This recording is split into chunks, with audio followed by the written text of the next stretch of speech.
गठबंधन में कितनी गांठ। नमस्कार, मैं हूं आपके साथ सत्यम गौर और आप देख रहे हैं एएमवी नेटवर्क। मध्य प्रदेश, राजस्थान और छत्तीसगढ़ विधानसभा चुनाव ने विपक्षी गठबंधन के एकता की पोल खोल दी और कई सीटों पर गठबंधन के सहयोगी एक दूसरे के खिलाफ ताल ठोकते नजर आए। ऐसे में विपक्षी गठबंधन में एकता बनाए रखना बड़ी चुनौती है।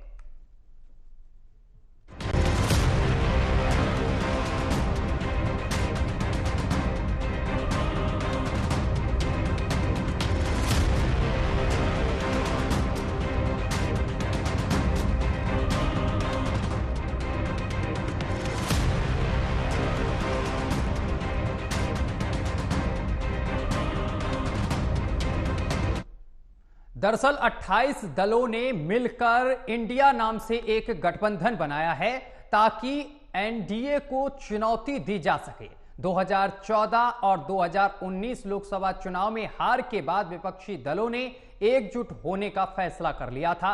इस काम में कांग्रेस ने अहम भूमिका निभाई थी। आज इसी पर चर्चा करेंगे क्योंकि चौथी बैठक भी दिल्ली में चल रही है।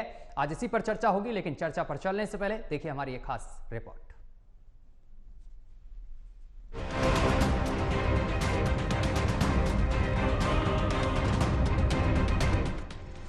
बीजेपी नेतृत्व से मुकाबला करने के लिए विपक्षी दलों ने गठबंधन बनाया है। इस गठबंधन की एकता पर अभी से सवाल खड़े होने लगे। राजनीतिक दलों की महत्वाकांक्षा गठबंधन की एकता पर भारी पड़ रही है। जहां तृणमूल कांग्रेस ममता बनर्जी को पीएम पद का उम्मीदवार घोषित करने की मांग कर रहा है, तो वहीं जेडीयू की अपनी डिमांड है। जेडीयू विधायक धीरेन्द्र प्रताप सिंह ने बिहार के सीएम नीतीश कुमार को पीएम पद का उम्मीदवार घोषित करने की मांग की है। जेडीयू विधायक का कहना है कि नीतीश कुमार की छवि स्वच्छ और ईमानदार नेता की है और नीतीश कुमार को पीएम पद का उम्मीदवार घोषित करने से गठबंधन को फायदा मिलेगा। तो वहीं शिवसेना के उद्धव गुट ने कांग्रेस पर निशाना साधते हुए उसे अहंकारी बताया है। शिवसेना उद्धव गुट ने विपक्षी गठबंधन की गतिशीलता पर सवाल खड़े करते हुए कहा कि आज रथ में 28 घोड़े हैं, लेकिन रथ का कोई सारथी नहीं है, जिसके चलते रथ अटक गया है।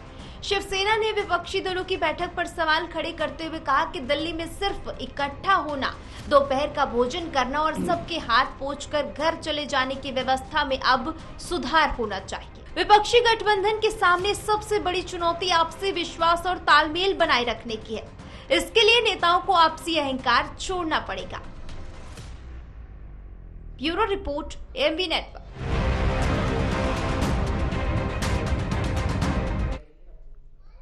तो इंडिया नाम से जो गठबंधन बना है, इसमें 28 दल जो हैं वो शामिल हुए हैं। अब इसकी चौथी बैठक जो है वो चल रही है। ग्राफिक्स के जरिए अब हम आपको समझाते हैं कि आखिर उद्देश्य क्या है।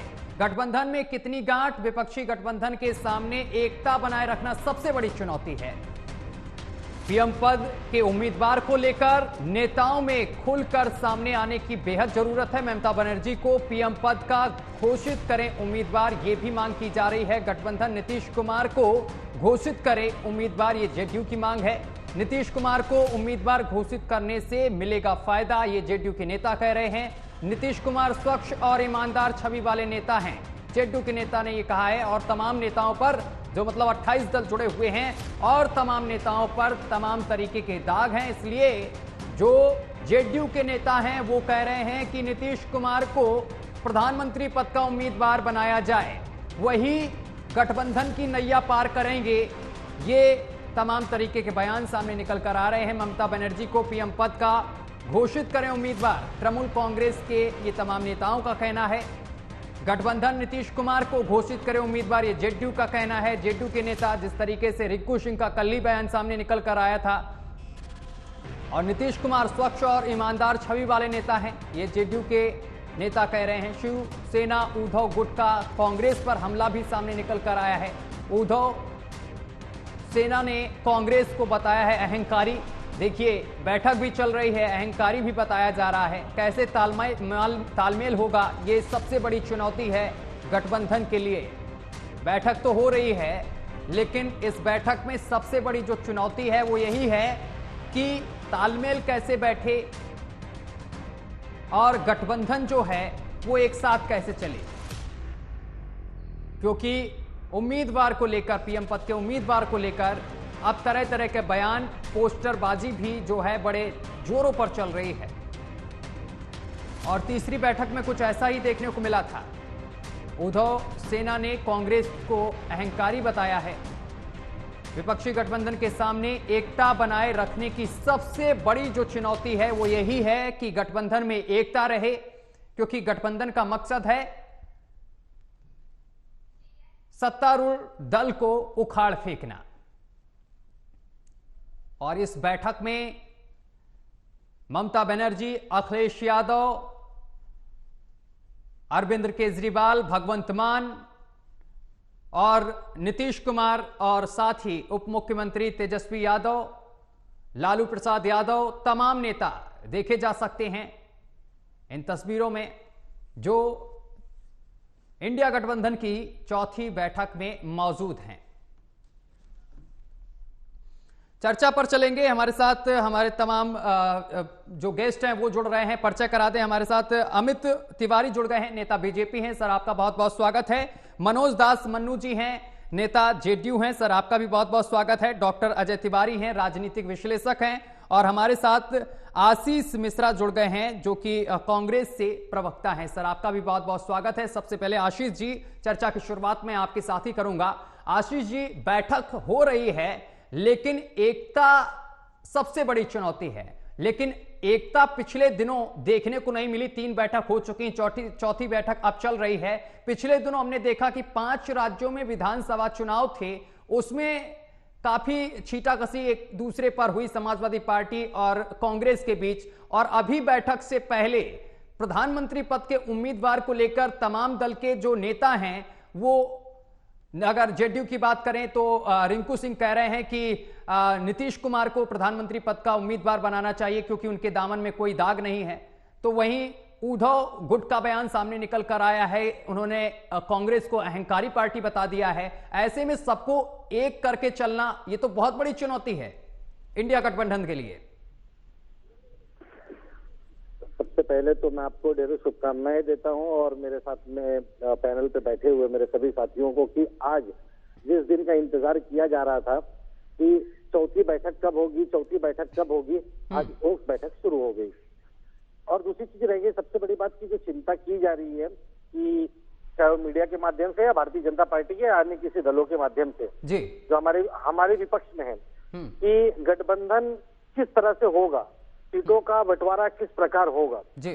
तो मुझे ऐसा लगता है कि इस विषय की चिंता जो है हमारे वरिष्ठ नेताओं पर छोड़ देना चाहिए। निश्चित तौर पे हमारे साथ में जो 28 दल हैं, सभी के सभी सम्मानित हैं और सभी लोगों ने अपने अपने राज्यों में क्षेत्र रक्षकों में उन्होंने महत्वपूर्ण भूमिका निभाई है। तो क्षेत्र को बखूबी वो जानते हैं। और यदि पूरे देश की अगर बात कर ली जाए तो भारतीय राष्ट्रीय कांग्रेस पूरे देश में एक मुफ्त कहते हैं जिसे कि शासन अगर करने का किसी को सौभाग्य मिला है, देश की सेवा करने का किसी को सौभाग्य मिला है, तो भारतीय राष्ट्रीय कांग्रेस पार्टी और गांधी परिवार को मिला है। तो आने वाले दिनों में मुझे ऐसा लगता है कि जो छींटाकशी हो रही है, ये देखिए इसे छींटाकशी का तो उस तरह नाम नहीं देना चाहिए, लेकिन ठीक है, विपक्षी दल के लोग अगर छींटाकशी कहते हैं तो ठीक है, हम एक्सेप्ट करते हैं।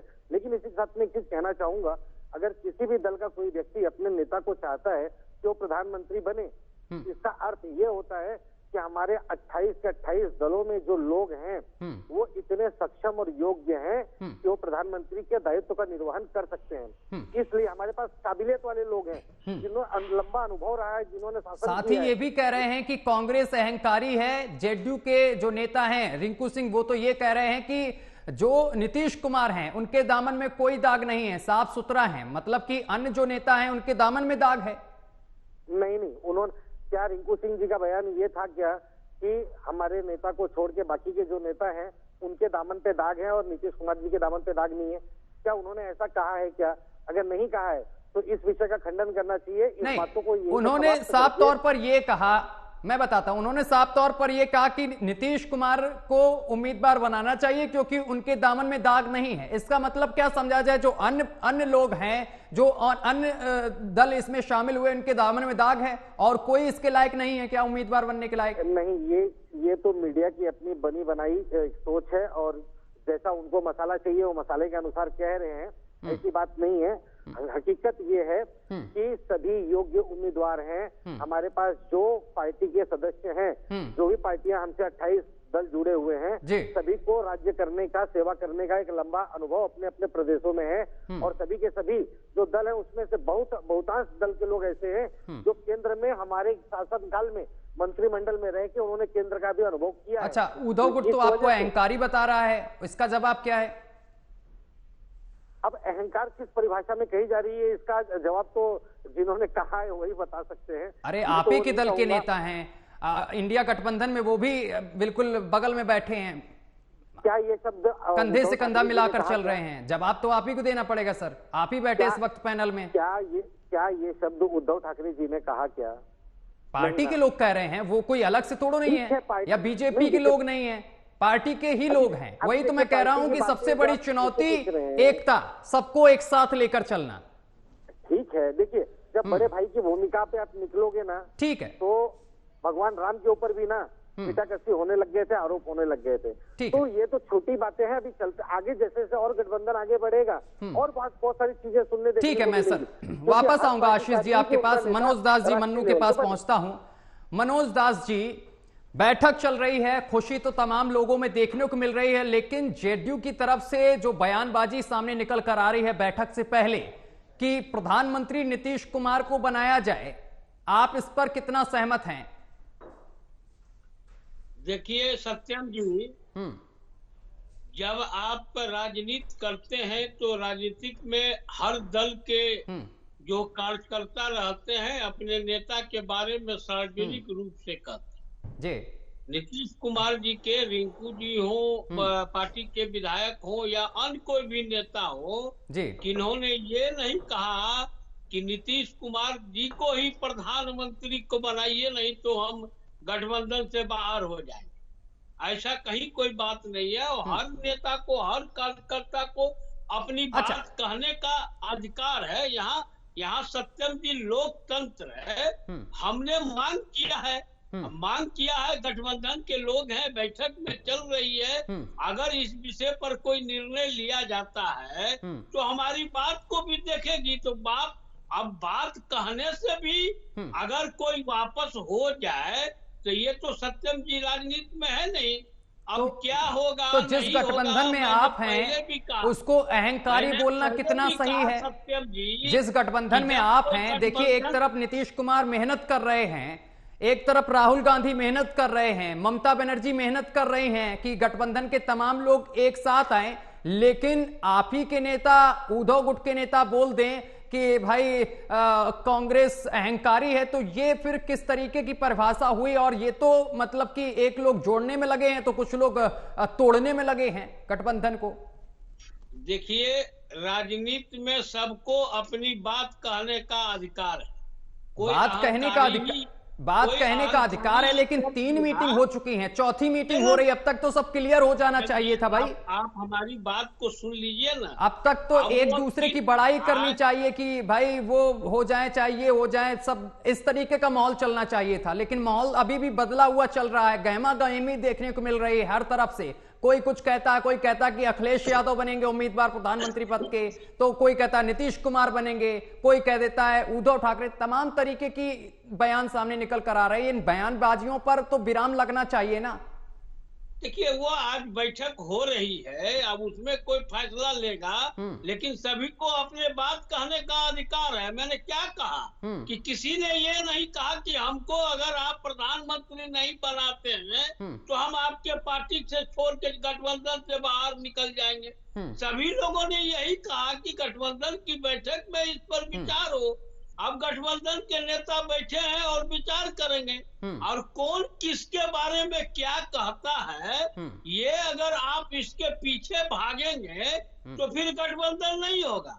और गठबंधन के बारे में उनके घटक दल क्या बोले थे, ये सब सुनाने का समय नहीं है। हम विपक्ष में हैं, हम सारे लोगों को एक कर रहे हैं, प्रयास हमारा है। ठीक है, अमित जी के पास पहुंचूंगा, वापस आऊंगा। ठीक है सर, तो हम राजनीति छोड़ देंगे क्या? ठीक है, ऐसी कोई थोड़ा बात है।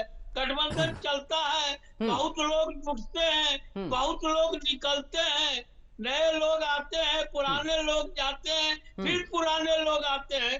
तो गठबंधन तो चल रहा है, उस विषय पर विचार किया जा रहा है, विचार हो जाने दीजिए, उसके बाद फिर कोई निर्णय लेगा। अभी तो कोई निर्णय नहीं हुआ, ठीक है, अभी तो किसी पर निर्णय नहीं हुआ है कोई चीज पर, इसीलिए अभी उस पर बोलना कहीं से उचित नहीं हो। ठीक है, ठीक है। अमित जी के पास मैं पहुंचूंगा। अमित तिवारी, बैठक चल रही है, चौथी बैठक, और चुनाव भी बहुत नजदीक हैं, तो ऐसे में आप लोगों की क्या तैयारी है?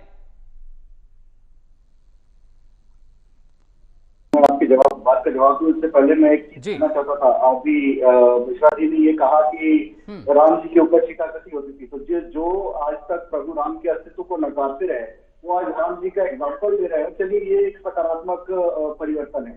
दूसरी बात, आप देखिए, इलेक्शन को मात्र 3 महीने बचे हुए हैं, इनकी चौथी बैठक हो रही है, और इसके बाद क्या होगा उसका भविष्य हमने एक ट्रेलर के रूप में पहले ही देख चुका था मध्य प्रदेश के इलेक्शन के दौरान, जब अखिलेश यादव को सीट शेयरिंग के दौरान कितनी आपस में ही गाली गलौज की स्थिति बन गई थी, नेता एक दूसरे के कपड़े फाड़ने लग गए थे। तो ये स्थिति घमंडिया गठबंधन की है और यही रहने वाली है। एक बार आप सीटों पर बातचीत शुरू होने दीजिए, आपको इस घमंडिया गठबंधन की कितनी इच्छा है वो आपको दिख जाएगी।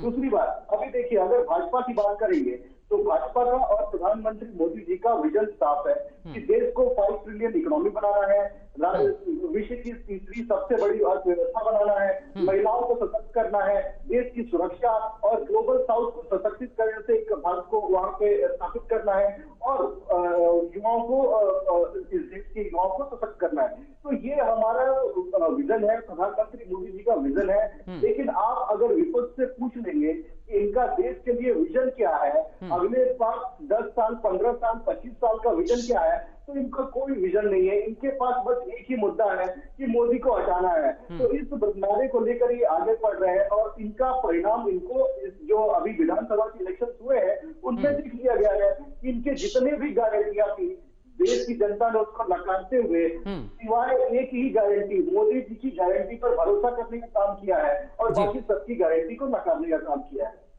ठीक है, डॉक्टर अजय, मैं आपके पास पहुंचूंगा। डॉक्टर अजय तिवारी, जिस तरीके से गठबंधन की चौथी बैठक चल रही है और तीसरी बैठक तक हमने तमाम चीजें देखी, एक दूसरे पर आरोप प्रत्यारोप का दौर भी देखा, कोई किसी को अहंकारी बोल रहा है तो कोई प्रधानमंत्री उम्मीदवार घोषित कर रहा है, ऐसे में आपको गठबंधन का भविष्य क्या दिखता है? आगे ये मजबूती से आगे बढ़ पाएंगे, एकता इनमें दिखेगी, या फिर इसी तरीके से बिखराव देखने को मिलेगा? और सीट शेयरिंग की जो बात हो रही है, इस पर क्या आपका आकलन है?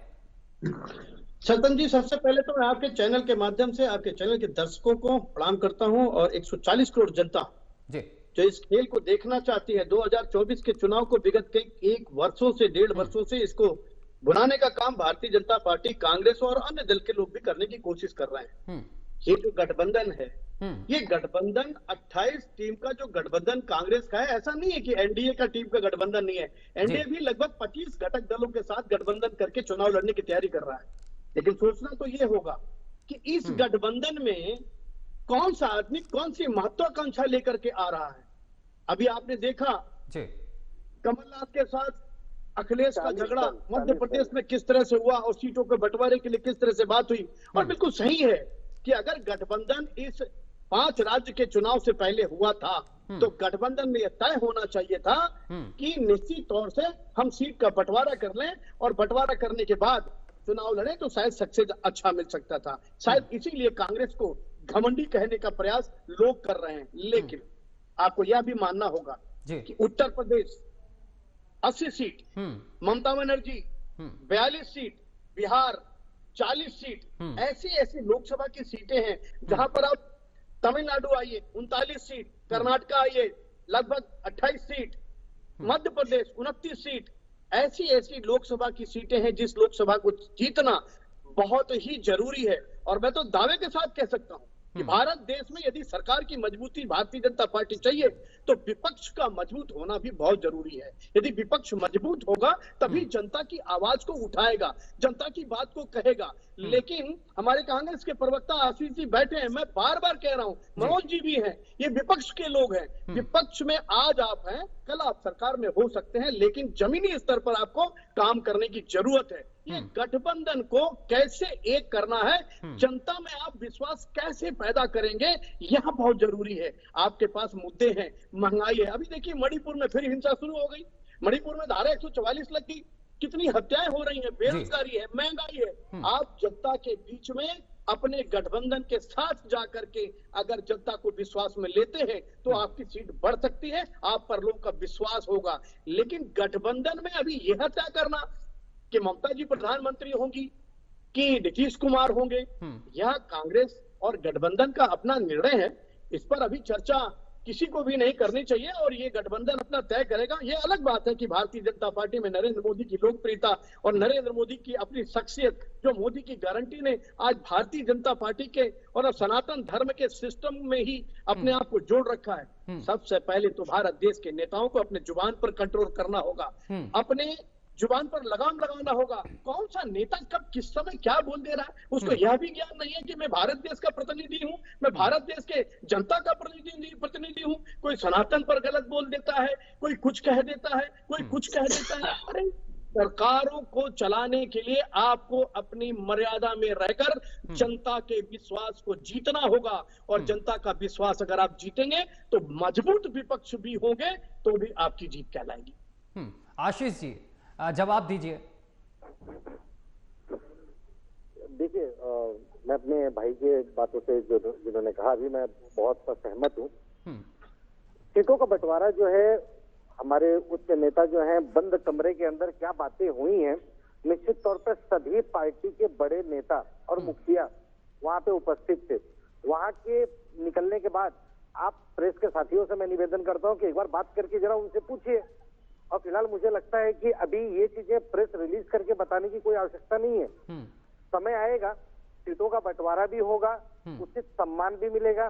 कांग्रेस पार्टी एक बड़ी भूमिका में, हम इस समय एक ही चीज जानते हैं कि बड़े का कर्तव्य होता है छोटे को माफ करना। आपने बोला कि कांग्रेस पार्टी एक बड़ी भूमिका में, तो मुझे इससे एक चीज याद आई। भूमिका में तो तब थे आप ना जब 5 राज्यों के चुनाव नहीं हुए थे, परिणाम सामने निकल कर नहीं आए थे। लेकिन 5 राज्यों के जब परिणाम सामने निकल कर आए तो तस्वीर बदल गई है।